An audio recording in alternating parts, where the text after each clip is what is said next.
Hi guys, welcome or welcome back to my channel. In today's video, I'm going to be talking about how to manage your gut health and also how to manage stomach fat. I'm doing this video because I'm on this group on Twitter and I see a lot of girls, because this is mostly a female thing, right? Like girls are always looking for ways to kind of lose tummy fat in quote, and I've seen a lot of misconceptions around that, so I want to make this video to clear it out and actually offer realistic solutions to managing problems like that. As usual, I'm not a nutritionist or a dietitian or a doctor or a personal trainer or anything, but I'm going to tell you realistic ways that I have also managed, being bloated or having a bigger tummy, despite the fact that I'm kind of like on the slimmer side, because it's not just a thing that's only big or thick women experience. So before we get into it, please give this video a thumbs up. Please also subscribe, turn on the notification bell so you'll be notified every time I post a new video.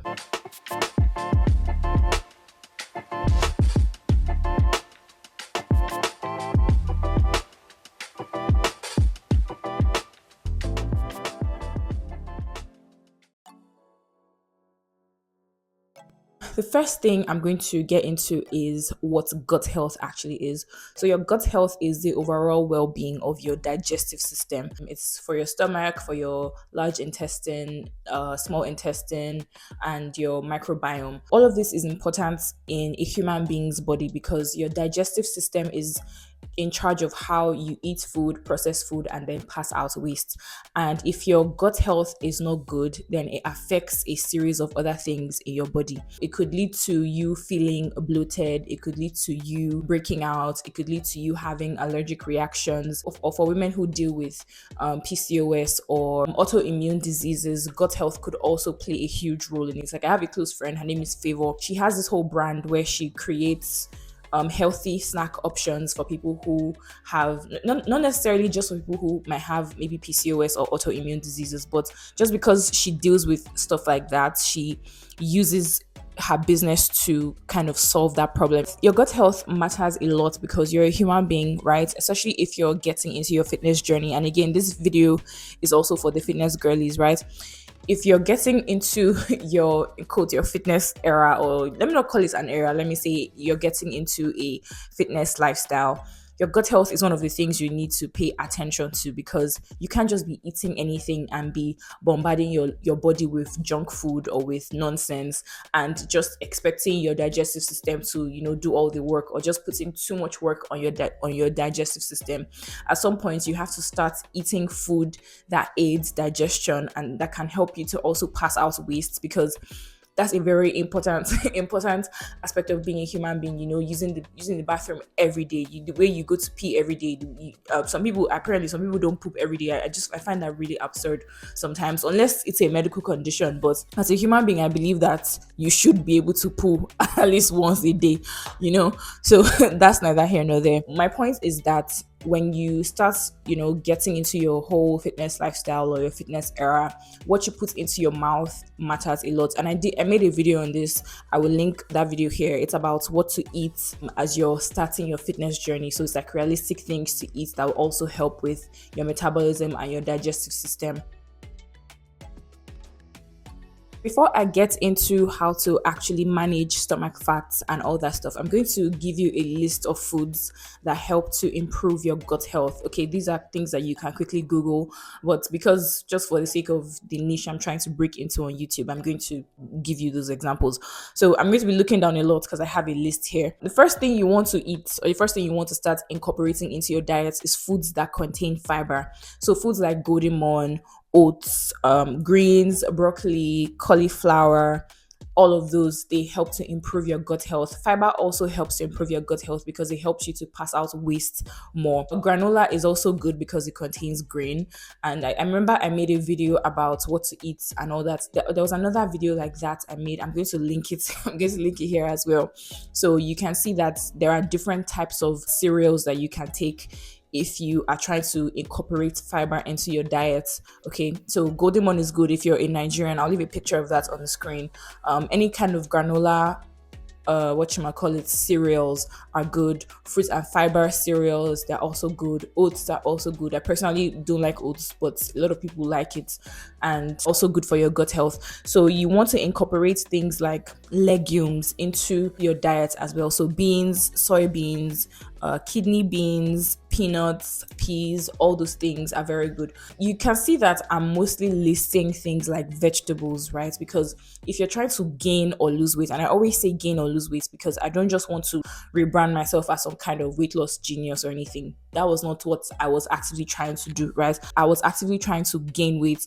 But the truth is that for fitness, you can apply one thing to different scenarios. So in as much as you're eating lots and lots of protein, you shouldn't just limit your diet to protein alone, because that can also ruin your gut health. So you want to make sure that anything you're eating is a balanced diet. So if you have proteins on your plates, you should also have carbs, you should also have vegetables, you should also have fiber, right? And it doesn't mean that you do that like morning, afternoon, night. It could just mean that throughout the week, just be consistent in eating each of those classes of food so that your body maintains a balanced diet. Other examples of things you can eat to improve your gut health are whole grains. So oats is part of whole grains, barley, brown rice. Brown rice is great. I think I'm starting to prefer brown rice to white rice.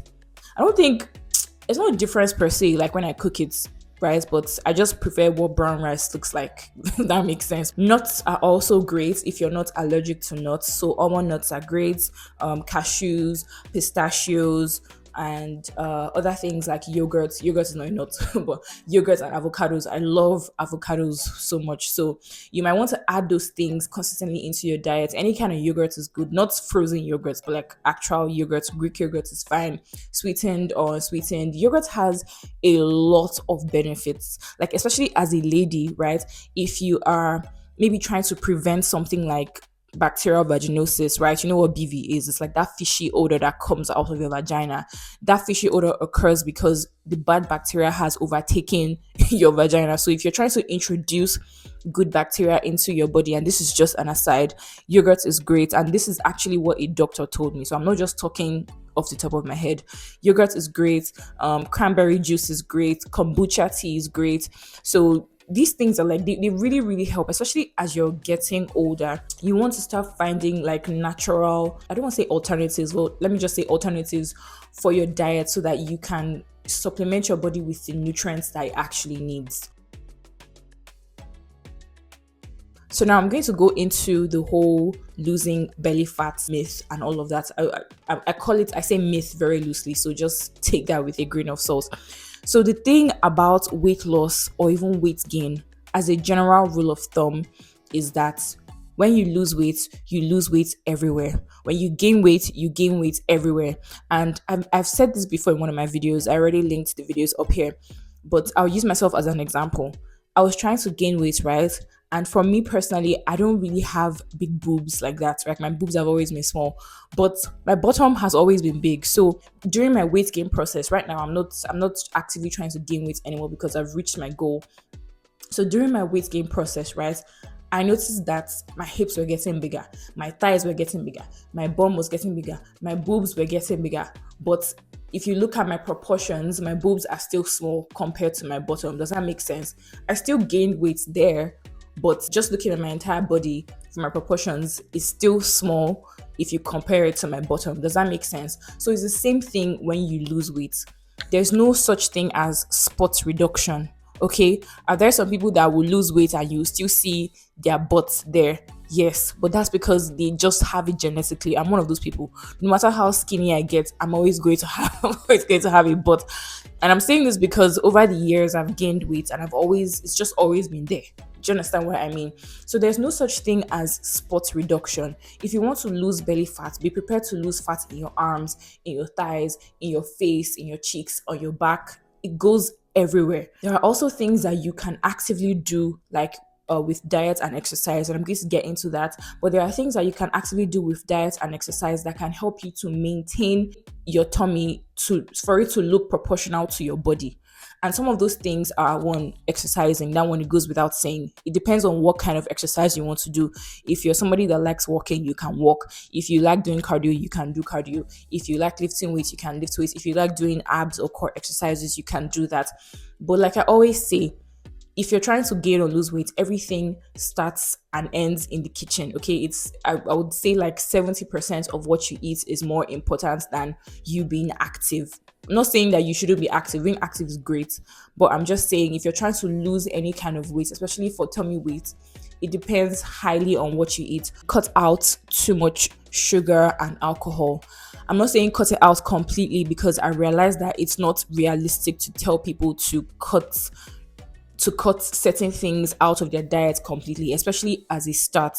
And I'm going to do another video about how to quit eating junk food. The trick is just to reduce how you take those things, or if I think the better way to say it is to take them in moderation, right? You don't have to cut it out completely, but if you get to a point where you're ready to cut it out completely, that's great for you.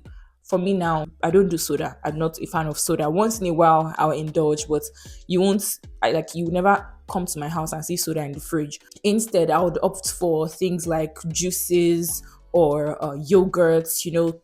I'll find alternatives. If I'm really craving something sweet, I might even just get some ice cream, which that one's also debatable, but that's neither here nor there. So yeah, certain things you need to cut from your diet. The reason I mentioned alcohol is because alcohol is known to slow down your metabolism. So if you drink alcohol often, and I don't see anything wrong with alcohol. A lot of people think, it's consuming it in excess is bad for you, right? So reduce your alcohol intake if you consume alcohol, and then just start introducing fiber and wheats and grains, whole grains to your diet, right? Introduce more protein, reduce the carbs, just do like a calorie deficit. I don't want to get into the nitty-gritties of calorie deficit because I'm not too knowledgeable on them. I was doing calorie surplus, right? Because I was trying to gain weight. So I'm not going to talk too much about calorie deficit, but I'm sure that there are videos on YouTube that you can find about that if you're trying to lose some kind of tummy weight or tummy fat. As we go on, I'm going to try to see if I can make cooking videos that are practical and realistic, especially for people who live in Nigeria, because most of my audience people are in Nigeria. So I'm going to try to make cooking videos that can show you visual examples of how to start changing up your diet just to eat healthy, not necessarily to gain or lose weight. You find out that when you change your lifestyle, right, if you start eating right, if you cut out junk food and all that stuff, when you start eating right and you start exercising or you start being active, even if it's for 10 minutes a day, I promise you will see a difference, right? For me now, my metabolism is like this. There's no day that I don't pass out waste. I feel so awkward saying that. I don't know why, but I should as well. I don't know why. If any day like that comes, I feel extremely uncomfortable. No matter how bloated I am, I've trained my body and my mind to get to that point, and it's not impossible. Okay, you can do it too. You just need to start from somewhere. Sure, it's not like an overnight thing. It's not something that happens overnight. I have an addiction to ice cream, and I've actually noticed that my addiction has reduced a little bit. I don't have that, impending urge to always consume ice cream anymore, because I've tried to not take it every day, just reduce it, and now it just doesn't faze me. So if that's the case for you, you can just start small, because I realize that these things can be very difficult. In this one, I think it's needless to say, just drink water. I don't want to be one of those people that preaches water. I'm very honest with you. I'm not a very big water drinker because I pee a lot already. So adding that to to my body is just too much work. It's such a chore. But needless to say, make sure that you consume or make sure that you drink a lot of water. Not too much, because too much water is also not good for you. So just make sure you do everything in moderation, and remember that there's no such thing as spot reduction. If you want to lose weight the regular way, you will lose it everywhere, unless you go and do liposuction or you do a gastric sleeve, or maybe you want to make your boobs smaller and you do a breast reduction. Unless that, but those are, more medical and surgical procedures. But if you're doing it the regular way, you're going to lose the weight everywhere. Okay, so I hope this video was able to cover this topic, because it's something I really wanted to talk about.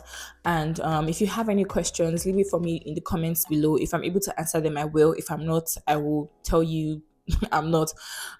With that being said, thank you guys so much for watching. Don't forget to give this video a thumbs up. Don't forget to also subscribe, turn on the notification bell so you'll be notified when I post a new video, and I'll catch you guys in the next one.